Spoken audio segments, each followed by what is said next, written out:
Tonight's godly daily wisdom. Don't worry about this bonnet, worry about this message, okay?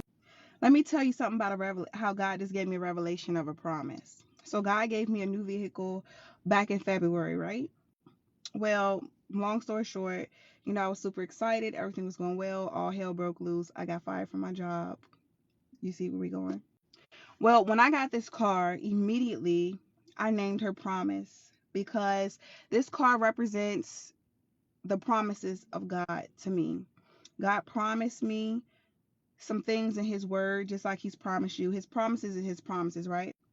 The revelation is, so I named my car Promise because just a little bit about some things that I've been through. Every car that I've had, well, not every car, either something has happened to it, like it broke down or something happened, or it got repoed because I couldn't afford it. Okay. Living beyond my means, situations happen out of my control, yada, yada, yada, and so forth. Well, when I got this car, it was only by the grace of God that I was even approved for this 2026 vehicle, correct? My credit toe up, it still ain't good to this day. Um, I really don't make a whole lot of money yet, but it's on the way. And so I named this car Promise because it just reminded me of God's word, how he is a promise, right? And so I'm sitting here listening to CC Winans Believe for It. Even just in the midst of that song, I remember going to her concert that was here where I lived, and I brought one of her shirts that said Believe for It. Mind you, during this time when I brought the shirt, I was having issues with my faith, just like my faith is still being increased right now. Well, here's where the revelation comes. I thought about my car and how I named my car Promise because it represents the promises of God. And I was just like really going into full worship mode. I'm like, God, you are a promise keeper. You see? I named my car Promise because I'm keeping this car. Nothing or no one is coming to take this car. Although back in May, I got fired from my job from situations completely out of my control.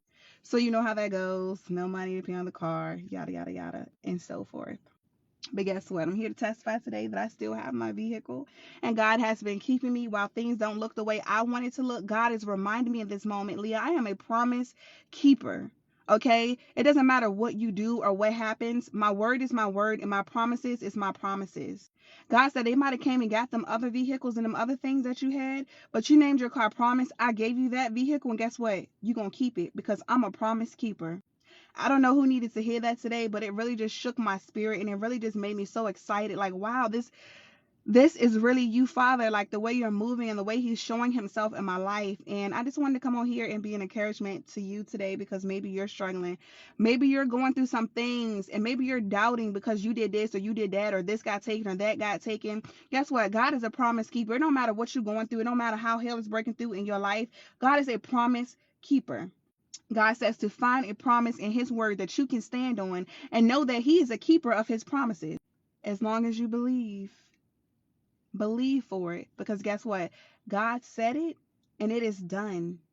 Ain't nothing you can do, ain't nothing nobody can do. The devil can't come up against you that hard where God's promises is not going to come to pass in your life unless you don't believe. He said, believe for it because I said it and it is done.